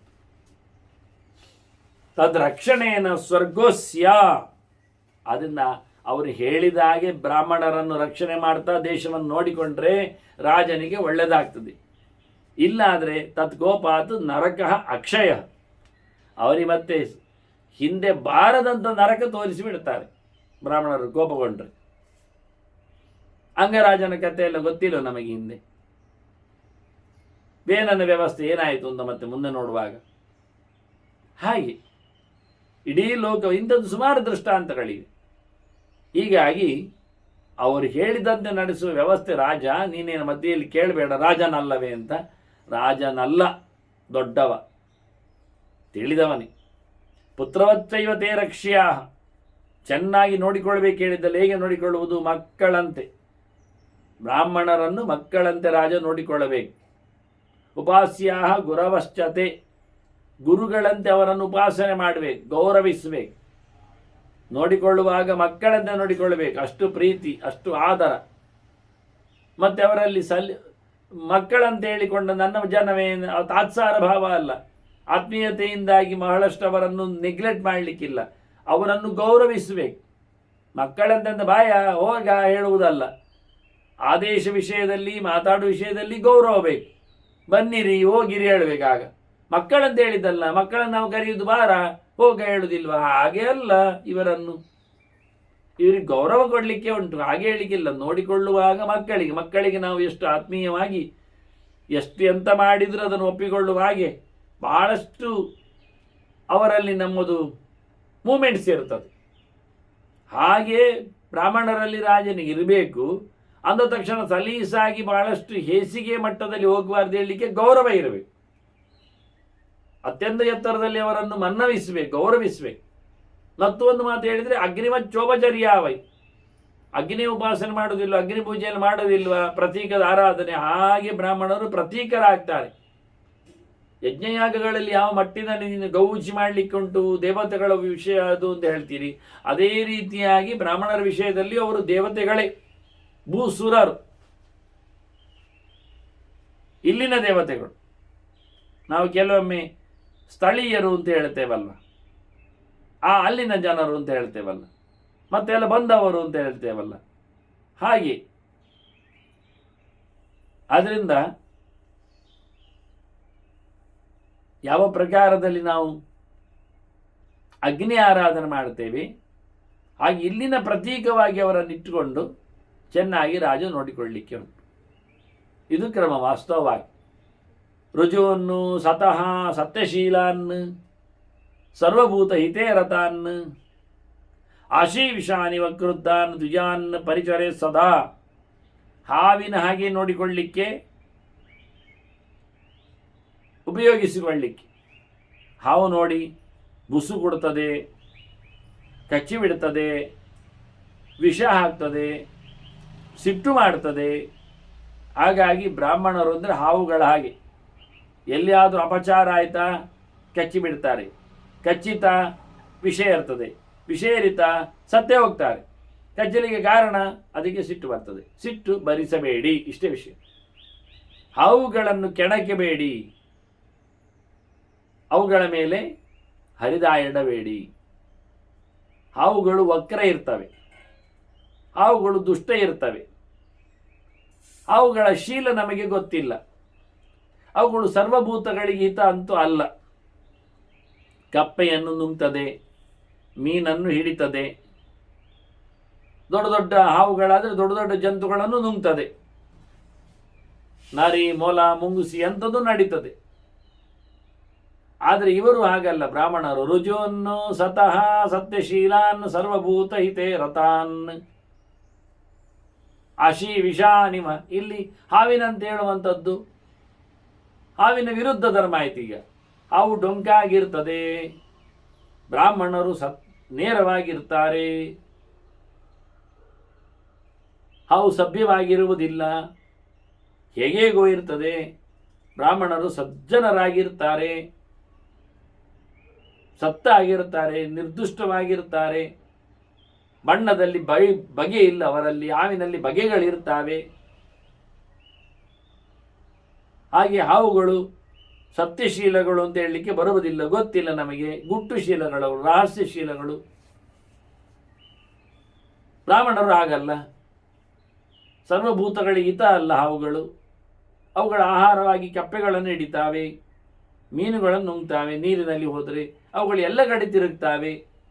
ಆದರೆ ಅವುಗಳು ಇದ್ದಾವೆ ಅಂತ ಗೊತ್ತಾಗುವುದಿಲ್ಲ. ಬಚ್ಚಿಟ್ಟುಕೊಳ್ಳುತ್ತಾವೆ, ಹಿಂಬದಿಯಿಂದ ಕಡಿತಾವೆ. ಇವರು ಹಾಗಿಲ್ಲ.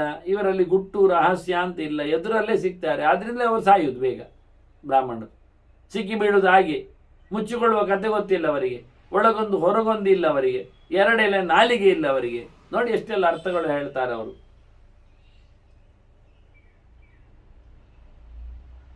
ಅಂಥವರನ್ನು ಚೆನ್ನಾಗಿ ಪರಿಚಯಿಸಬೇಕು. ನೋಡಿ, ಹಾವುಗಳು ದ್ವಿಜಗಳೇ.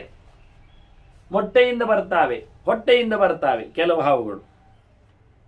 ಬ್ರಾಹ್ಮಣರಿಗೆ ಹೇಳುವ ರೀತಿಗಳು ಹೇಳುವಾಗ ಅವರು. ಆದ್ದರಿಂದ ಅವರಲ್ಲಿ ಎರಡು ಪ್ರಕಾರದ ಧರ್ಮಗಳುಂಟು. ಒಂದು ತೇಜಸ್ಸು, ಒಂದು ತಪಸ್ಸು. ಹಾಗಾಗಿ ತೇಜಸ್ಸಃ ತಪಸಶ್ಚೈವ ನಿತ್ಯಂ ಬಿಭ್ಯೇತಿದಿಷ್ಟಿರ ಅನ್ಯ. ಅವರು ಕಡಿಮೆ ಇಲ್ಲ. ಅವರು ತಮ್ಮ ಪರಾಕ್ರಮದಿಂದ, ತೇಜಸ್ಸಿನಿಂದ, ಅಥವಾ ಅವರು ತಮ್ಮ ತಪಸ್ಸಿನ ಪ್ರಭಾವದಿಂದ, ಅಧ್ಯಯನದ ಒಂದು ಎತ್ತರದಿಂದ ಯಾರನ್ನು ಶಾಪ ಹಾಕಿಯಾರು, ಯಾರನ್ನು ಓಡಿಸಿಯಾರು.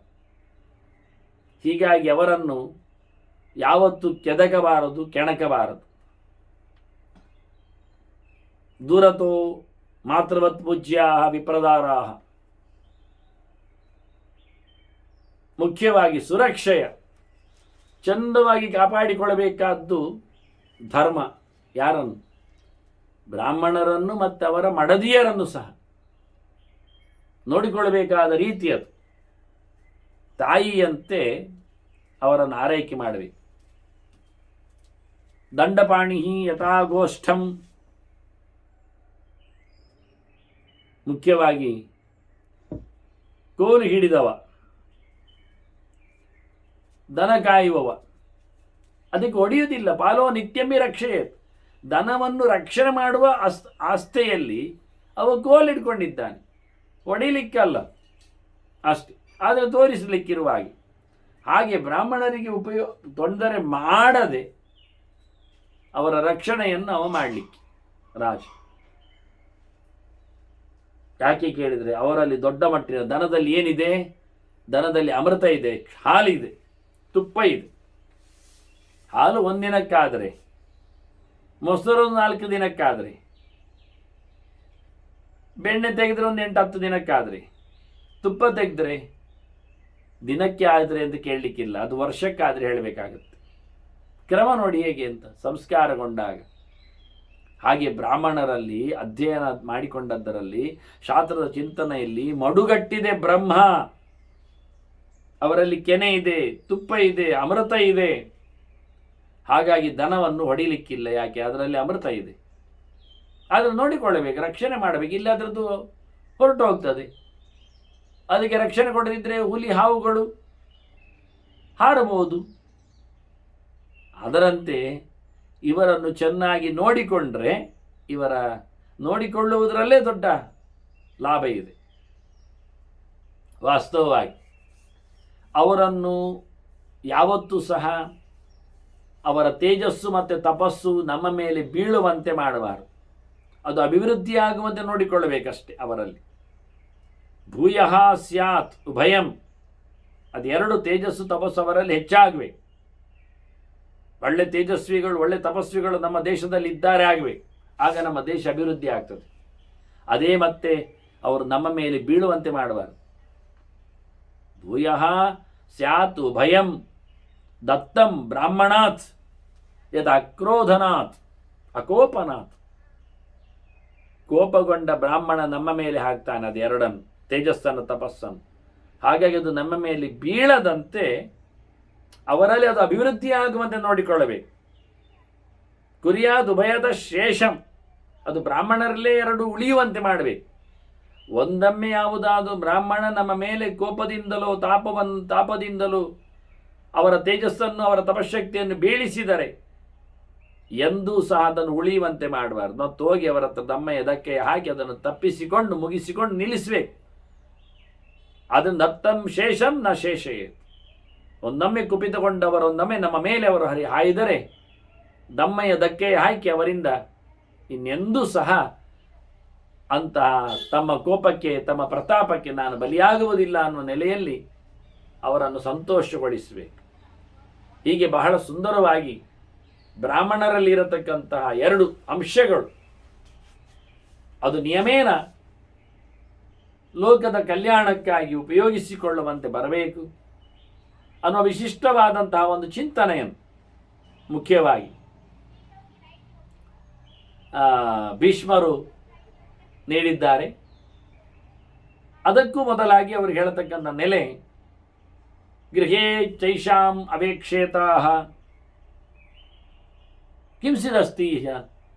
ಕಿಂಸಿದಸ್ತಿ ಇತಿ ಜೀವನ. ಅವರ ಮನೆಯಲ್ಲಿ ರಕ್ಷಣೆಗೋಸ್ಕರ ಎಂಥ ವ್ಯವಸ್ಥೆ ಇದೆ ಅಂತ ನೋಡಿಕೊಳ್ಳಬೇಕು. ಅವರ ಬದುಕಿಗೆ ಅಂದರೆ ಊಟಕ್ಕೆ ಉಂಟವರಿಗೆ, ನೋಡಿಕೊಳ್ಳಿಕ್ಕೆ ಉಂಟ ಏನಾದರೂ, ಯಾರಾದರೂ ಬೇಕಾಗಿದೆಯವರಿಗೆ. ಹಿಂದೆಲ್ಲ ರಾಜರ ಹಿಂದೆ ಹೇಳಿದ್ನಲ್ಲ ದಾನ ಧರ್ಮಗಳ ಬಗ್ಗೆ ಮಾತಾಡುವಾಗ, ವನವಾಸಿಗಳಿಗೆ ಬ್ರಹ್ಮಚಾರಿಗಳಿಗೆ ಬೇಕಾಗಿರತಕ್ಕ ಕಮಂಡಲವೋ ಅಜೀನಮೋ ಇಂಥದ್ದನ್ನೆಲ್ಲ ಕೊಡುವ ವ್ಯವಸ್ಥೆ ಮಾಡಲಿಕ್ಕೆ ಉಂಟು ರಾಜತನದಲ್ಲಿ ಅಂತ. ಹಾಗೆ ಏನುಂಟು ಏನಿಲ್ಲ ಅವರ ಬದುಕಿಗೆ ಎಂದು ನೋಡಿಕೊಳ್ಳಲಿಕ್ಕೆ ಹೋಗುವುದೇ ರಾಜರ ಪರಮೋಚ್ಚವಾದ ಧರ್ಮ ಅಂತ ಮುಖ್ಯವಾದ ವಿಷಯ. ಇಂತಹ ರಾಜರ ಎತ್ತರತನವನ್ನು ಹೇಳುವ ಮಾತುಗಳ ಬಗ್ಗೆ ಭೀಷ್ಮರು ಮುಂದೆ ವೇದಗಳ ಅಭಿಪ್ರಾಯಗಳೇನು ಅನ್ನುವುದನ್ನು ಹೇಳ್ತಾರೆ. ಅದನ್ನು ಮತ್ತೆ ಸೇರಿದಾಗ ಕೇಳುವ ವಂದನೆಗಳೊಂದಿಗೆ ಶ್ರೀಕೃಷ್ಣಾರ್ಪಣಮಸ್ತು. ನಾರಾಯಣ ನಾರಾಯಣ ನಾರಾಯಣ.